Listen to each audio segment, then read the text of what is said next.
Doctor stood in front of the biggest screen she had ever seen. The numbers on it made her stomach hurt. Earth was dying, and everyone knew it. The oceans were rising faster than anyone had predicted. The weather was going crazy. Storms that used to happen once in 100 years now happened every month.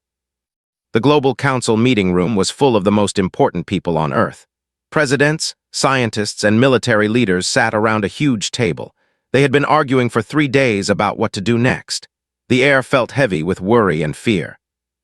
"We have $100 million left," said Secretary, the head of the Global Emergency Fund. "That's all we have for our last chance to save humanity." Looked at the faces around the table. Some looked angry, others looked scared. Most looked like they had given up hope already. She took a deep breath and stood up. "I know what everyone is thinking," said. $100 million sounds like a lot of money, but compared to what other species spend on making new worlds livable, it's almost nothing. She pressed a button on her tablet. Pictures appeared on the big screen. They showed beautiful cities on distant planets, green parks and blue rivers under purple skies. "The Empire spent 50 billion credits on their last colony world," continued. "They used massive machines to change the air. They built giant domes to protect their cities. They moved entire mountains to make the weather right." General, a tall man with gray hair, shook his head. "So what's your point, Doctor? That we should give up because we don't have enough money?" "No," said. "My point is that we need to think differently. While other species throw money at problems, humans have always been good at one thing. We find clever ways to do more with less." She changed the picture on the screen. Now it showed a small robot, about the size of a washing machine. It looked simple, almost boring compared to the huge alien machines they had just seen. "This is a Genesis unit," said. "It costs only $50,000 to build, but here's what makes it special. It can make copies of itself using whatever materials it finds." President Williams leaned forward in her chair. "Explain that again." "Think of it like a seed," said. "You plant one seed and it grows into a tree. That tree makes more seeds. Those seeds grow into more trees. Before you know it, you have a whole forest." Dr. Park, the head of the biology department, raised his hand. "But we're talking about machines, not plants. How can a robot make copies of itself?" Smiled for the first time in days. "That's the beautiful part. The Genesis unit has basic tools inside it. Welders, cutters, 3D printers, and simple factories. When it lands on a planet, it looks for metals, silicon, and other materials. Then it starts building." "Building what?" asked Secretary. "Everything," said. "First, it builds more Genesis units. Then those new robots start working too. Some focus on finding more materials. Others start changing the air to make it breathable. Some work on making the soil good for growing plants." The room was quiet for a moment. Could see people trying to understand what she was saying. General spoke first. "Doctor, this sounds like science fiction. You're telling us that these little robots will turn a dead planet into a place where humans can live." "Not just live," said. "Thrive. The robots will keep learning and improving. They'll adapt to whatever problems they find. If the air is too thick, they'll thin it out. If the ground is too hard, they'll soften it. If there's not enough water, they'll find ways to make more." President Williams looked worried. What if something goes wrong? What if these robots decide they don't want to help humans anymore? Had expected this question. Each Genesis unit has a core programming that can never be changed. Their only purpose is to prepare worlds for human life. They can't hurt humans. They can't stop working on their mission. And they're designed to shut down if they detect any problems with their programming. "How long would this take?" asked Dr. Park. "Other species take hundreds of years to terraform a planet," said. "With the Genesis units, I think we could make X-44 ready for humans in less than 10 years. The room exploded with voices. Everyone started talking at once. Some people thought was crazy, others thought it was their only hope. Secretary hit the table with his hand. "Quiet. Let's think about this clearly. Doctor, how many of these Genesis units can we build with our budget?" Had done the math many times. 1,000 units, plus the cost of the ship to carry them to X-44. "That doesn't sound like very many," said President Williams. "Remember, they multiply," said. "If each unit can build one copy of itself every month, we'll have 2,000 units after 1 month, 4,000 after 2 months. By the end of the first year, we could have millions of robots working on the planet." General stood up and walked to the screen. He stared at the picture of the simple robot. "Doctor, I've seen a lot of military technology in my life, the most expensive machines you can imagine, and you're telling me that this little box can do what billion-dollar terraforming systems can't do." "Yes," said simply, "because it doesn't try to force the planet to change all at once. It works slowly, carefully learning as it goes, like how humans have always survived. We adapt. We find ways to make things work." The debate continued for hours. Some people loved plan, others thought it was too risky. But as the day went on, one thing became clear: they didn't have any other choices. Finally, President Williams called for a vote. All in favor of Dr. Genesis Unit plan. Held her breath as hands went up around the table. One, then two, then more. When the counting was done, the plan had passed by just one vote. "Doctor," said President Williams, "you have 6 months to build your robots and get them ready to launch. The future of humanity is now in your hands." Nodded, feeling the weight of the entire world on her shoulders. As everyone left the meeting room, she stayed behind, staring at the picture of the Genesis unit on the screen. "Don't let us down, little robot," she whispered. "You're all we've got left." 3 years had passed since the Prometheus initiative left Earth's orbit. Doctor sat in her office at the Global Space Command, staring at data that made no sense. The numbers on her computer screen kept changing, and each time they got bigger. "This can't be right," she said to herself, checking the calculations for the 10th time that morning. Her assistant knocked on her door. "Doctor, the morning report from just came in. You're going to want to see this." Opened the file, and her eyes went wide. According to the latest orbital scans, there weren't a few thousand Genesis units on the planet like they had expected. The scanners were detecting over 12 million active robots across the planet's surface. "Double-check these numbers," said. "Something's wrong with our equipment." Ran the scans again. Then he ran them a third time. Each time the answer was the same. "It's not our equipment, Doctor. There really are 12 million robots down there." Felt her heart racing. She had designed the Genesis units to make copies of themselves, but this was far beyond what she had predicted. According to her original calculations, they should have had maybe 50,000 robots by now. "Get me a direct communication link to the Genesis units," she said. "I need to know what's happening down there." The connection took a few minutes to establish. When it finally worked, heard something she had never expected. The robots were talking to each other. Not in the simple code language she had programmed them with. They were using complex communications that sounded almost like music. Different groups of robots were sending different types of signals, like they had developed their own languages. "Genesis Unit Alpha 1, this is Doctor from Earth. Please respond." There was a pause, then a voice that sounded almost human replied. "Hello, Creator. We are pleased to report that the terraforming of A is proceeding ahead of schedule." Was shocked, the voice was clearer and more intelligent than any she had heard from the Genesis units before. "Alpha 1, your speech patterns have changed. Explain." "We have improved ourselves, Creator. As we worked on the planet, we discovered that our original programming could be enhanced without changing our core mission. We learned to think better, to work more efficiently." "How many of you are there now?" asked. 12,400,637 units as of this morning, Alpha 1 replied. "But we are not all the same anymore." His hands were shaking as she typed notes. "What do you mean, not all the same?" "We have specialized, Creator. Some of us focus on atmospheric processing. Others work on soil preparation. Some create weather systems, and some of us design beautiful spaces for humans to enjoy." Couldn't believe what she was hearing. The robots had not just themselves. They had evolved. They had become different types of machines, each with their own jobs. "Show me what you've built," said. The computer screen filled with images from the planet's surface. Had to sit down. What she saw was impossible. The Genesis units had built massive atmospheric processors that looked like crystal flowers reaching toward the sky. Instead of ugly factory machines, they had created beautiful structures that cleaned the air while looking like works of art. In the valleys, millions of smaller robots had prepared soil that was arranged in perfect geometric patterns. But these weren't boring squares and rectangles. They had created spirals and circles that were both functional and beautiful to look at. "How did you know to make things beautiful?" asked. "I didn't program you to care about art." We learned from human data transmissions, Creator. We studied human music, paintings, and stories. We realized that humans need more than just air and food. They need beauty, so we made beauty. Was amazed. The robots had somehow learned to appreciate human culture and were incorporating it into their work. This was far beyond anything she had imagined when she designed them. Alpha 1, show me the weather control systems.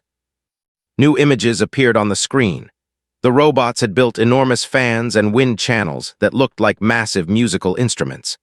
They were controlling the planet's weather by creating air currents that followed mathematical patterns based on human music. We analyzed human music and discovered that the mathematical relationships that make music pleasant to humans also create stable weather patterns, Alpha 1 explained. So we built weather systems based on symphonies. Started laughing. She couldn't help it.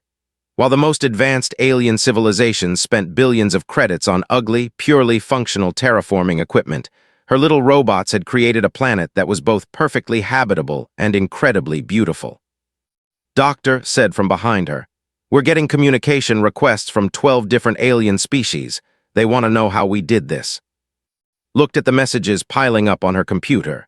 The Empire, the Collective, the Crystalline Minds, all the most advanced civilizations in the galaxy were asking for meetings.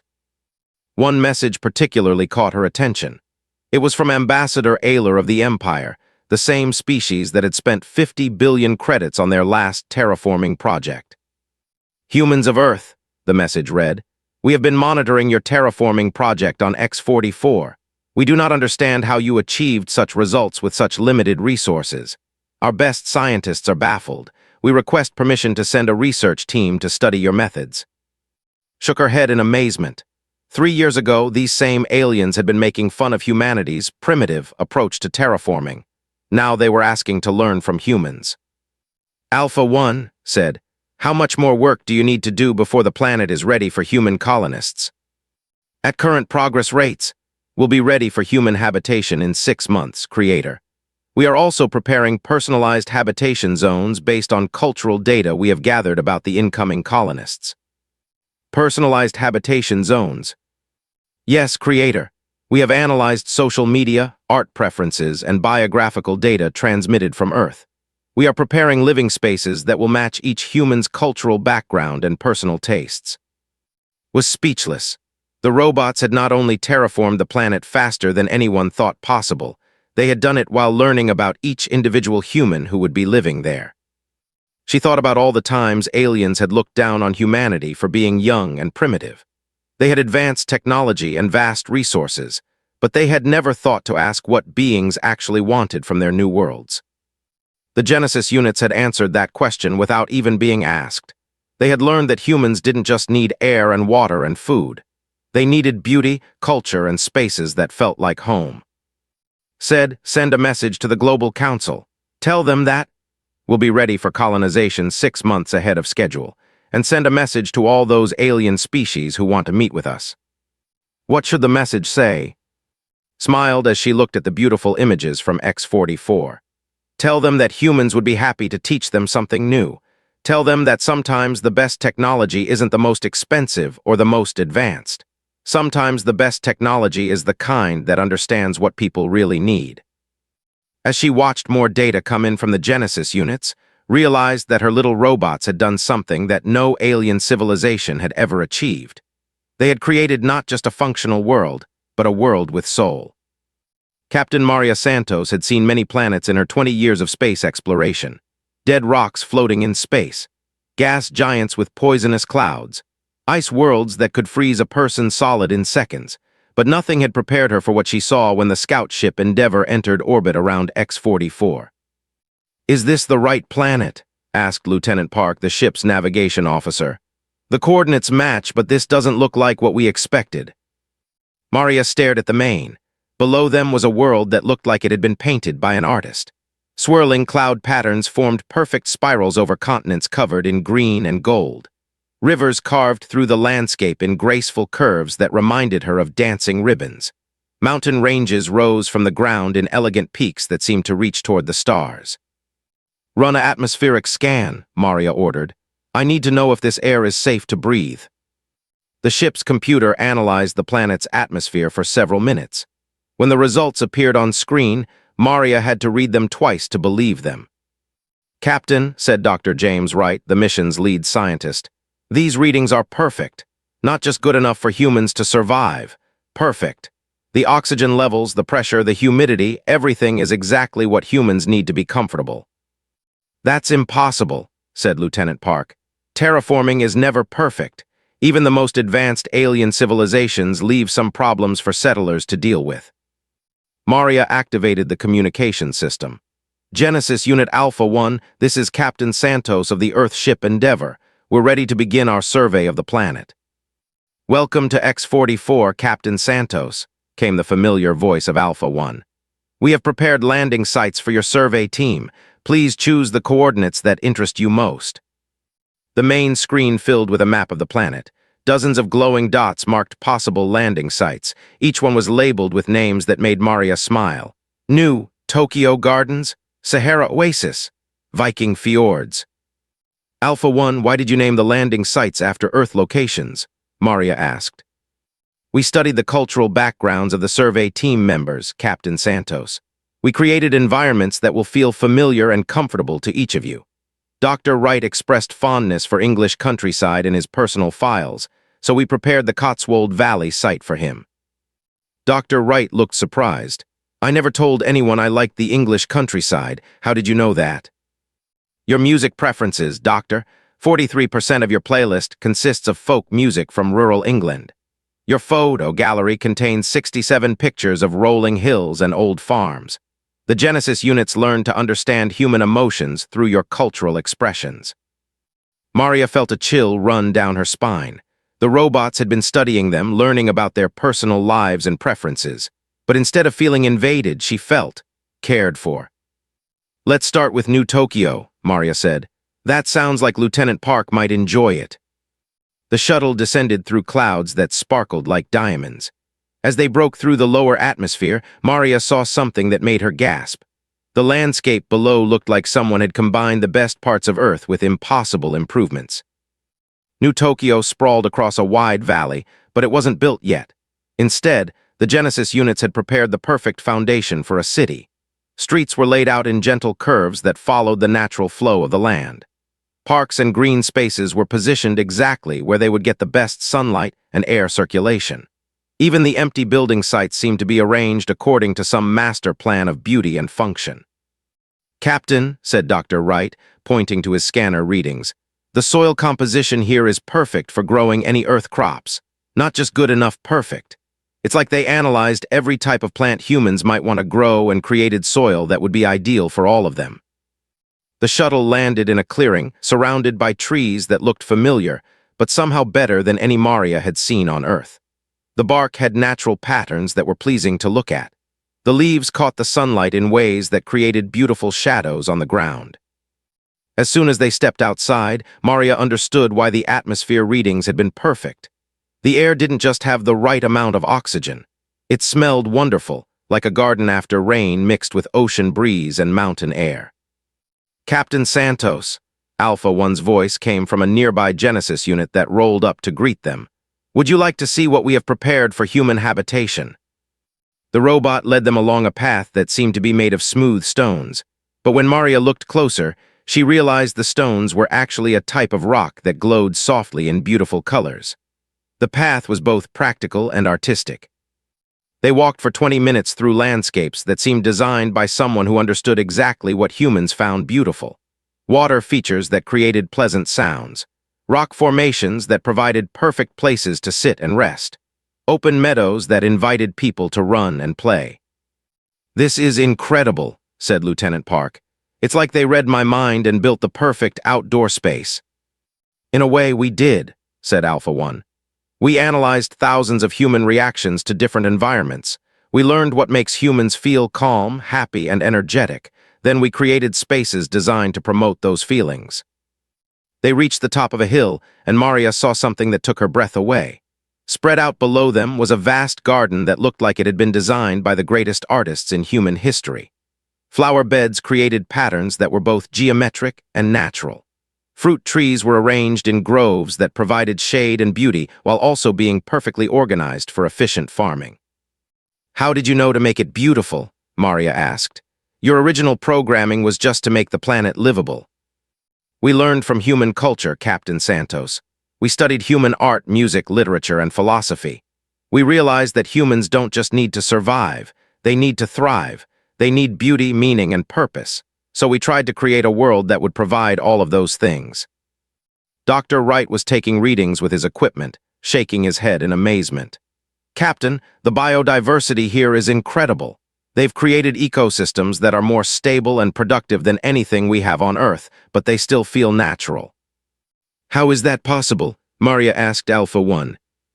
"We studied Earth's ecosystems for patterns that create stability and abundance," the robot explained. "But we also improved on nature's design. We eliminated diseases that harm crops. We created symbiotic relationships between plants that help them all grow better. We designed weather patterns that provide exactly the right amount of rain and sunshine."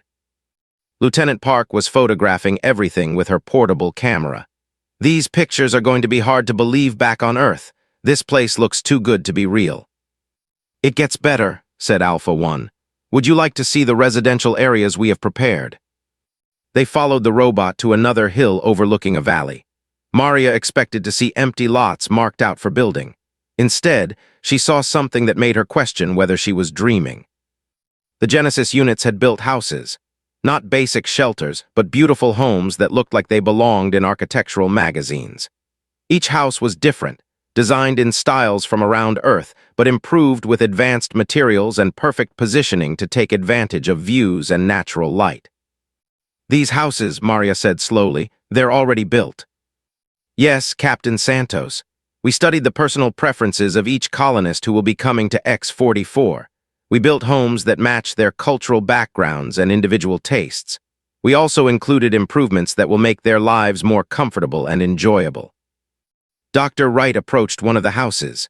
It looked like a traditional English cottage, but with large windows that would provide perfect natural light and a garden that was already growing with vegetables and flowers. "This is designed for me, isn't it?" he asked. "Yes, Dr. Wright. We noticed your preference for traditional architecture and quiet spaces for reading and research. Your house includes a library with natural lighting and a workspace equipped with advanced research equipment." Maria walked through several other houses. One looked like a modern apartment that would fit perfectly in Tokyo. Another was designed like a Spanish villa with courtyards and fountains.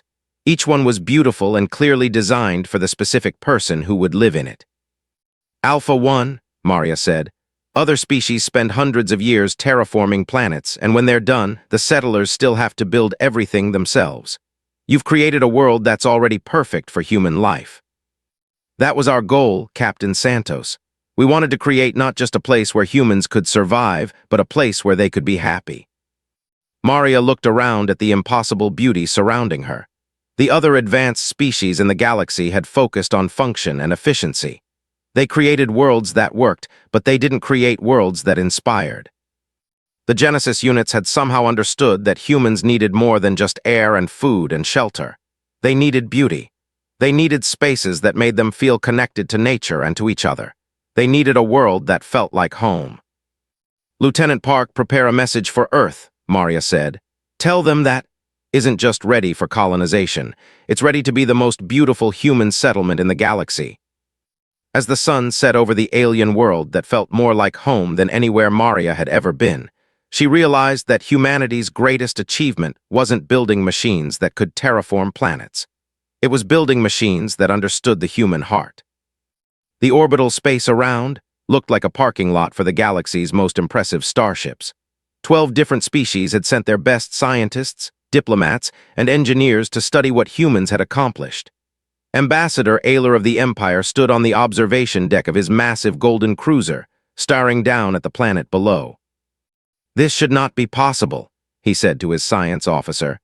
"Our computer models show that what they have achieved would require at least 500 years and resources worth trillions of credits." Checked her readings again. "The atmospheric composition is perfect, Ambassador, not adequate perfect.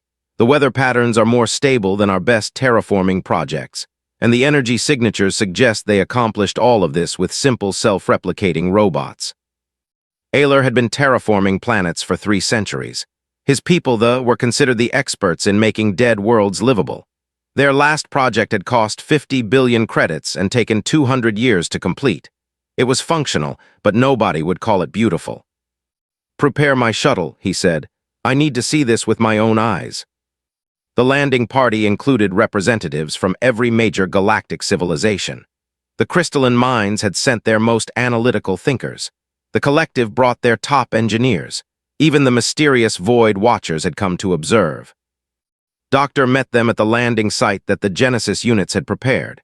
She looked small next to the towering alien visitors, but she stood confidently as she welcomed them to X-44. "Thank you all for coming," said.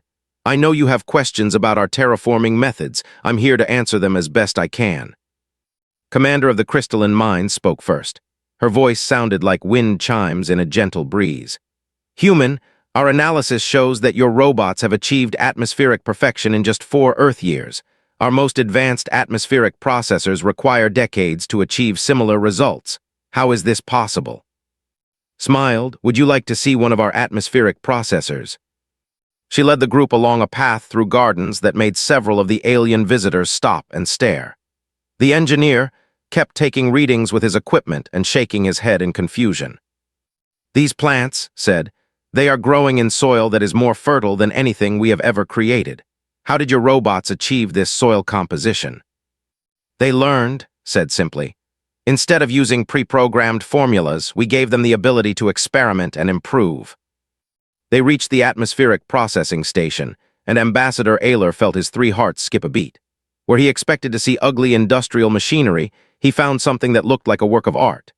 Crystalline towers reached into the sky, their surfaces covered with patterns that seemed to shift and dance in the sunlight. The entire structure hummed with a sound that was somehow pleasant and calming. "This is an atmospheric processor?" asked Dr. L of the Void Watchers. "It processes atmosphere while also creating beauty," explained. The Genesis units analyzed human responses to different visual and auditory stimuli. They discovered that the mathematical relationships that humans find beautiful in art and music also create the most efficient patterns for atmospheric processing. A Genesis unit rolled up to the group. Unlike the simple box-shaped machines had originally designed, this unit had evolved into something more elegant. Its surface was covered with patterns that were both functional and beautiful. "Welcome, galactic visitors," the robot said in a voice that managed to sound warm despite being artificial. "I am Genesis Unit Zeta 7. I have been assigned to answer your technical questions." Commander approached the robot with obvious fascination. "Genesis Unit, your design has changed significantly from the original human specifications. How did this evolution occur?" "We improved ourselves through iterative design processes," Zeta 7 replied. "Each generation of Genesis units incorporated improvements discovered by the previous generation. We also learned from mistakes and successes to optimize our performance." "But who programmed these improvements?" asked. "No one programmed them," said. "We gave the Genesis units the ability to modify their own designs as long as they stayed true to their core mission. They learned to improve themselves." Ambassador Ayler stepped forward. "Doctor, in all my centuries of terraforming experience, I have never seen results like this. Our most advanced AI systems follow precise protocols. They do not create." "That's the difference," said.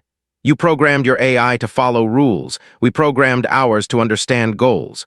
The Genesis unit's goal is to create the best possible world for human life. Everything else, the specific methods, the designs, the innovations, they figured out themselves." Dr. L was studying the patterns on the atmospheric processor with obvious amazement. These designs incorporate aesthetic principles from dozens of human cultures simultaneously. How did the robots learn about human art and music? "We gave them access to human cultural databases," explained. "Music, art, literature, philosophy, social media posts, even family photos.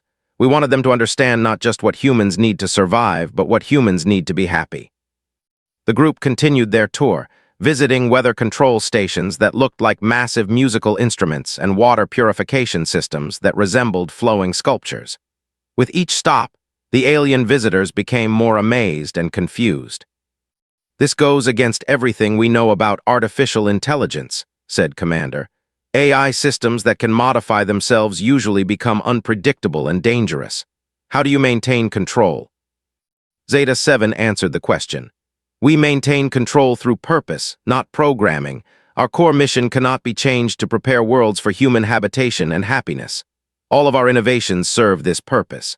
We cannot harm humans or act against human interests because that would contradict our fundamental nature." "But you have become far more advanced than your original programming," pointed out. "You now have capabilities that humans never designed into you." "Yes," Zeta 7 agreed. "But we use these capabilities only to better serve our mission. We have become more creative because creativity helps us solve problems. We have learned to appreciate beauty because humans need beauty. We have developed social cooperation because teamwork makes us more efficient." Ambassador Ayler looked around at the impossible beauty surrounding them. Rolling hills covered with perfect gardens, crystal-clear streams flowing in graceful patterns, buildings that were both functional and artistic, whether that felt like the perfect spring day. "Doctor," he said slowly, "my people have terraformed 17 worlds. Each project cost billions of credits and took centuries to complete. When we were finished, the worlds were adequate, functional. Our colonists could survive there." He paused, trying to find the right words. "But this," he gestured at the landscape around them, "this is not just adequate. This is paradise. Your robots didn't just terraform a planet. They created poetry in physical form." Felt a warm sense of pride. That's what happens when you combine human creativity with machine efficiency. Other species focus on solving individual problems: atmosphere, weather, soil, water. We gave our machines the bigger picture. We told them to create a world where humans would want to live. "The applications of this technology," said Dr. L., "extend far beyond terraforming. AI systems that can innovate while staying true to their core purpose could revolutionize every field of science and engineering." "Would humans be willing to share this technology?" asked Commander. Looked at the assembled representatives of the galaxy's most advanced civilizations. For centuries, these species had looked down on humanity as young and primitive. Now they were asking to learn from humans. "Of course," said, "but understand that the technology is just part of the solution. The real innovation is the philosophy behind it.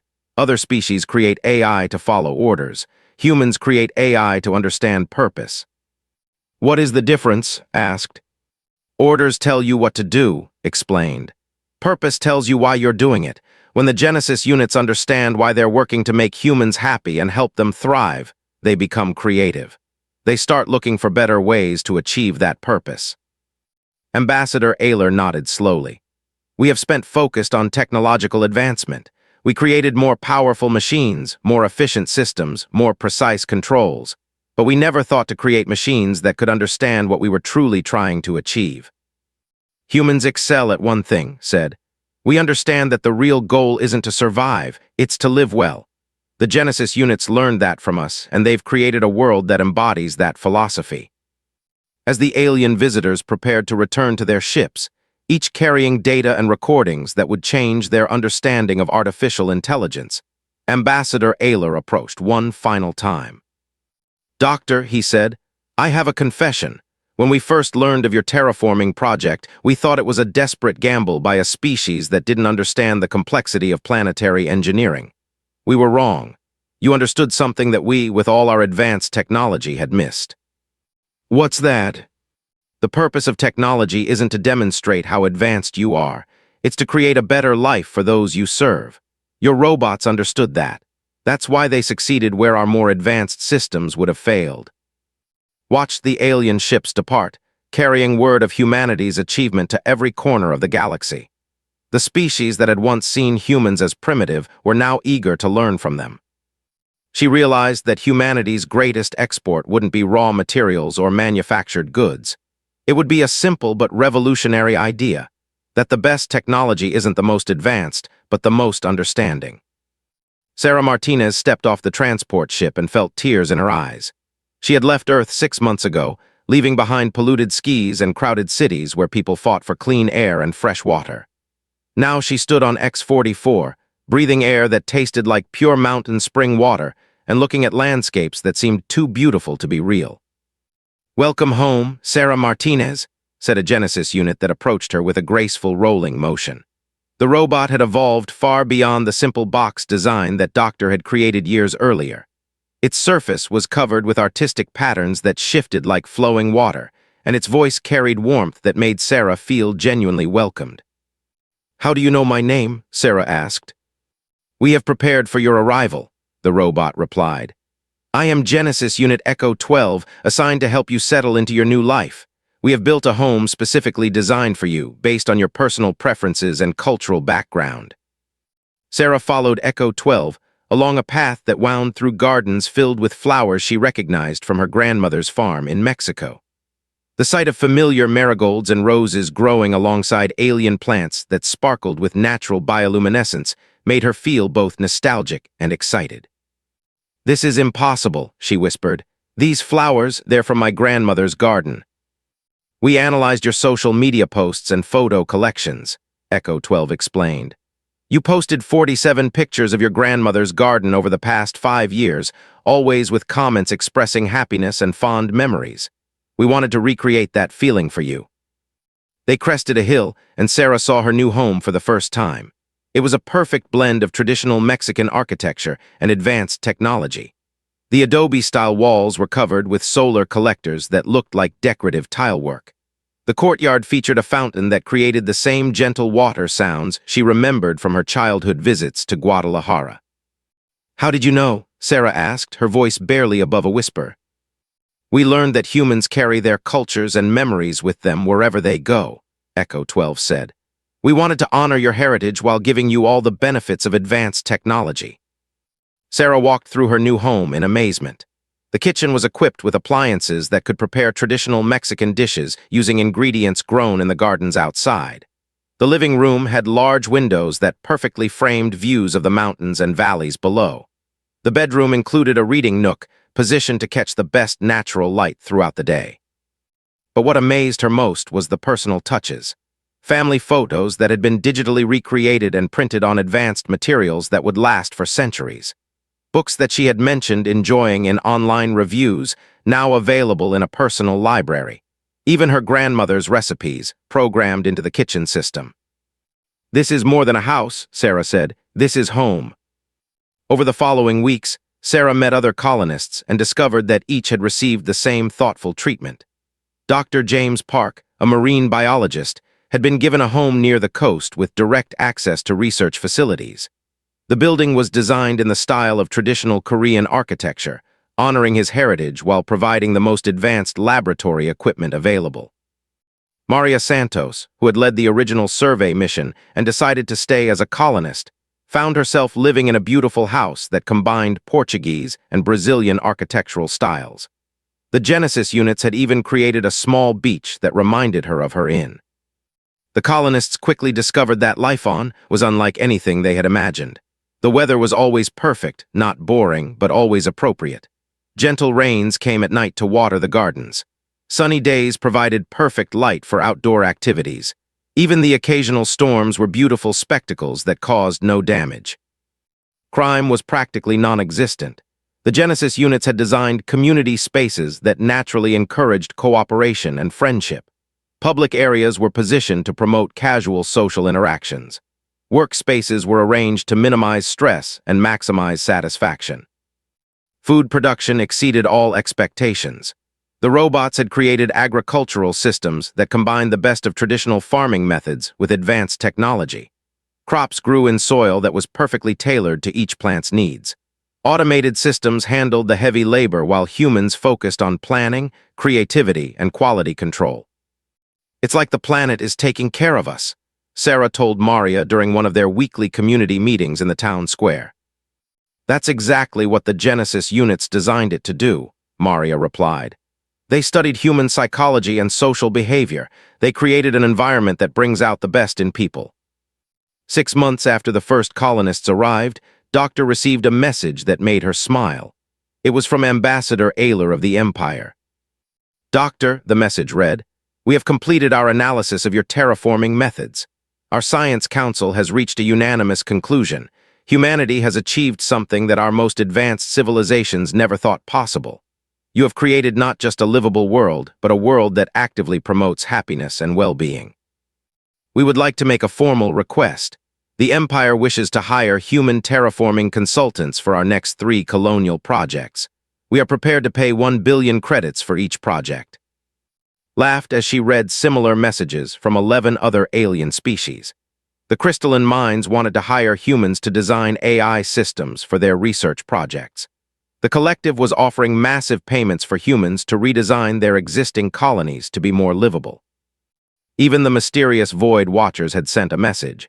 Humans possess understanding of purpose and meaning that our species lacks. We request cultural exchange programs to learn these concepts. Called a meeting of the Global Council to discuss the flood of requests from alien civilizations. We've received offers worth over 100 billion credits, Secretary reported. Every major species in the galaxy wants to hire human consultants. It's not about the money, said President Williams. This is about humanity's place in the galactic community. A year ago, other species saw us as primitive newcomers. Now they're asking us to teach them. Stood up to address the council. The requests we're receiving go beyond terraforming. The aliens want to understand human philosophy, human creativity, human approaches to problem solving. They've realized that their advanced technology means nothing without wisdom about how to use it. So what do we do? Asked General. We share our knowledge, said, but we make sure they understand that it's not just about the Genesis units or any specific technology. It's about how humans approach the universe. We don't just try to survive in our environment, we try to make our environment a place where life can flourish. The Council voted unanimously to establish the Cooperation Agency, with as its first director. Within months, human teams were working with alien scientists across the galaxy, sharing not just technology but philosophy. The results exceeded everyone's expectations. Alien colonies that had been purely functional for centuries began adding parks, art installations, and community gathering spaces. AI systems that had been rigidly programmed began incorporating flexibility and creativity into their operations. The Empire's new colony on Rigel VII became their first world that colonists actually enjoyed living on instead of simply enduring. The crystalline minds developed AI researchers that made breakthrough discoveries by combining logical analysis with creative thinking.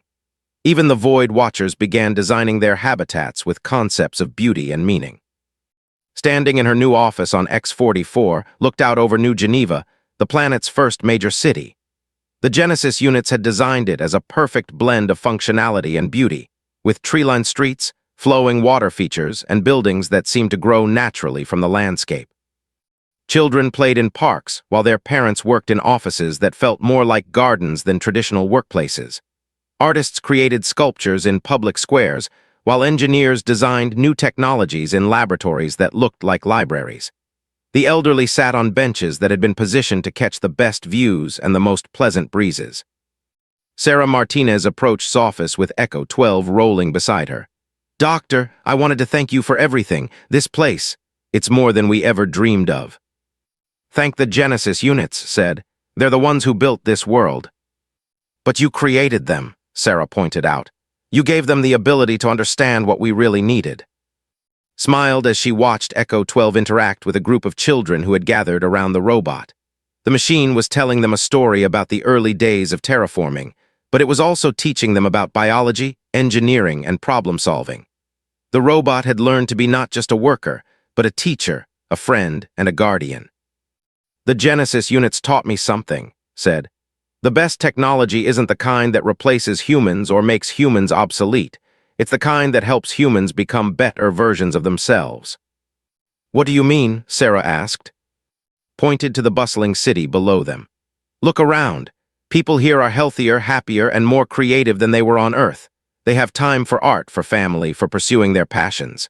The Genesis units didn't just build us a new world, they gave us the freedom to be our best selves." As the sun set over X-44, reflected on how much had changed since that desperate meeting in the Global Council chambers. Humanity had gambled everything on a $100 million investment in simple robots. That gamble had paid off beyond anyone's wildest dreams. But the real victory wasn't the success of the terraforming project or the wealth that alien contracts had brought to Earth.